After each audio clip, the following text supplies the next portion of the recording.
Assalamualaikum warahmatullahi wabarakatuh. Selamat pagi anak-anak. Bagaimana kabarmu hari ini? Sehat selalu ya. Bertemu lagi dengan Bu Ivo pada pelajaran seni budaya. Pada pagi ini kita akan belajar tentang materi menyanyikan lagu secara solo atau tunggal. Materi ini merupakan materi seni budaya cabang seni musik kelas 9 semester Gasal. Oke, kita ke alur pembelajarannya dulu ya anak-anak. Pada materi bernyanyi solo atau tunggal ada 2 poin yang akan kita pelajari, yaitu tentang jenis penampilan vokal solo atau tunggal, dan yang kedua adalah latihan improvisasi lagu secara solo atau tunggal. Pada jenis penampilan vokal solo atau tunggal ada 3 poin penting yang akan kita bahas, yaitu materi vokal, teknik vokal, dan penampilan. Dan pada latihan improvisasi lagu secara solo atau tunggal ada 3 poin yang harus kalian perhatikan, yaitu tentang ritmis, melodis, dan ekspresi.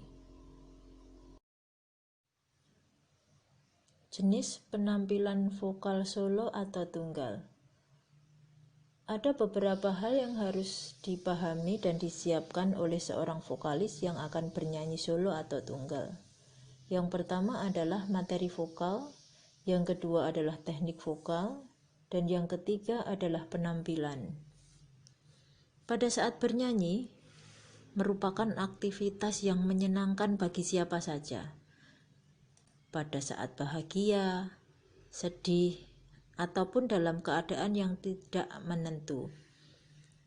Karena dengan bernyanyi, hati menjadi terwakilkan lewat alunan musik dan lirik lagu yang indah. Ada beberapa jenis penampilan bernyanyi yang sering kita lihat di televisi ataupun secara langsung di sebuah panggung. Semua penampilan tersebut tentunya memiliki keunikan dan sisi menarik yang berbeda, karena memang dari segi persiapan dan sarana pun akan memiliki detail yang berbeda di setiap jenis penampilan. Setiap penampilan solo vokal justru memiliki beban yang lebih berat, karena seluruh keberhasilan penampilannya sangat tergantung kepada sang vokalis atau penyanyi itu sendiri. Oke, kita ke materi vokal. Pada materi vokal kita akan bahas tentang warna suara atau timbre dan wilayah nada. Pada warna suara, satu orang dan orang yang lainnya berbeda, dikarenakan getaran yang dihasilkan dari bentuk suaranya pun berbeda. Perbedaannya terdapat pada tebal tipis ukuran pita suara. Yang kedua adalah wilayah nada. Wilayah nada adalah kemampuan seseorang dalam mencapai tinggi dan rendahnya nada. Dengan kata lain, wilayah nada seseorang bisa bertambah dan berkurang sesuai dengan intensitasnya dalam berlatih olah vokal. Untuk pengelompokan wilayah nada ada 3, yaitu suara anak-anak, suara wanita, dan suara pria. Pengelompokan wilayah nada. Ada 3 pengelompokan wilayah nada sesuai ambitus, yaitu suara anak-anak, suara wanita, dan suara pria. Pada suara anak-anak dibagi 2, yaitu suara anak-anak tinggi dan suara anak-anak rendah. Untuk suara wanita dibagi 3, yaitu sopran, mezzo-sopran, dan alto. Sopran adalah suara tinggi wanita yang mencakup wilayah nadanya C sampai A. Kemudian mezzo-sopran. Mezzo-sopran wilayah nadanya dari A sampai F. Kemudian alto, suara rendah wanita, wilayah nadanya dari F sampai D. Yang ketiga adalah suara pria. Suara pria menurut ambitusnya dibagi 3, yaitu tenor, bariton, dan bass. Tenor adalah suara tinggi pria dengan cakupan wilayah nada C sampai A. Kemudian bariton, suara sedang suara sedang pria dengan wilayah nadanya A sampai F. Dan yang ketiga adalah bass, suara rendah pria yang wilayah cakupan nadanya F sampai D. Begitu ya anak-anak. Berikut gambaran wilayah nada manusia.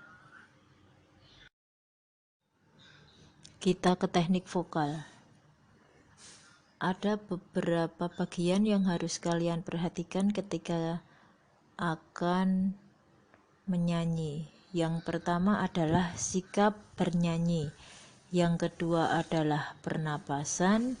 Yang ketiga resonansi. Yang keempat artikulasi. Yang kelima prasering. Dan yang keenam ekspresi. Kita bahas dari awal. Ketika bernyanyi, sikap yang baik atau posisi yang baik untuk bernyanyi adalah badan kita harus tegak tapi tetap rileks, kemudian kaki sedikit dibuka.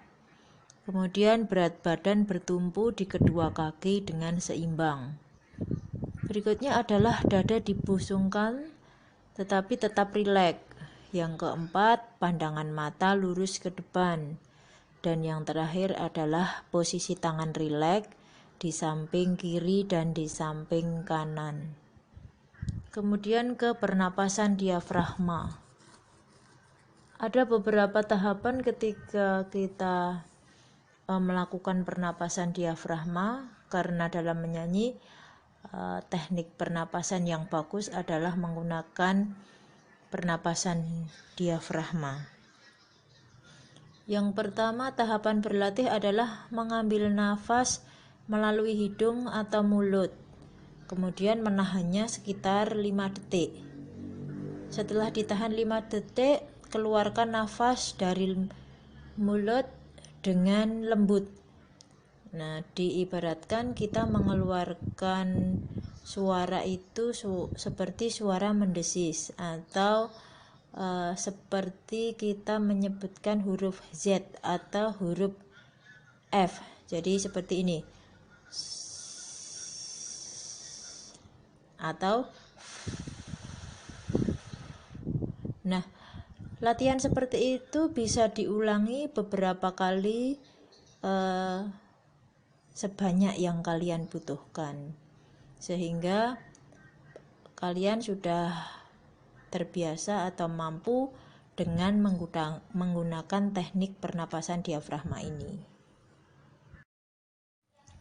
Berikut contoh gambar posisi yang baik untuk bernyanyi dan contoh gambar pernapasan diafragma. Kita ke tahap selanjutnya pada teknik vokal, yaitu resonansi atau menggemakan suara. Resonansi dibagi 3, yaitu resonansi dada, resonansi hidung, dan resonansi kepala.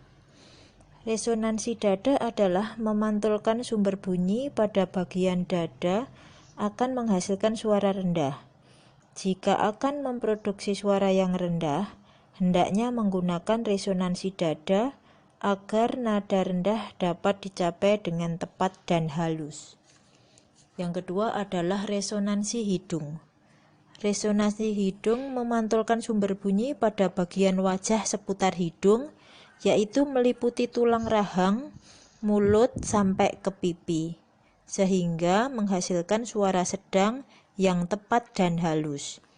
Yang ketiga adalah resonansi kepala. Resonansi kepala memantulkan sumber bunyi pada bagian kepala, sehingga akan menghasilkan suara tinggi dan halus. Untuk dapat menghasilkan suara nada tinggi yang tepat dan halus, resonansi kepala ini harus juga disupport dengan kerja otot diafragma yang maksimal. Berikutnya adalah keartikulasi dan gerak mulut.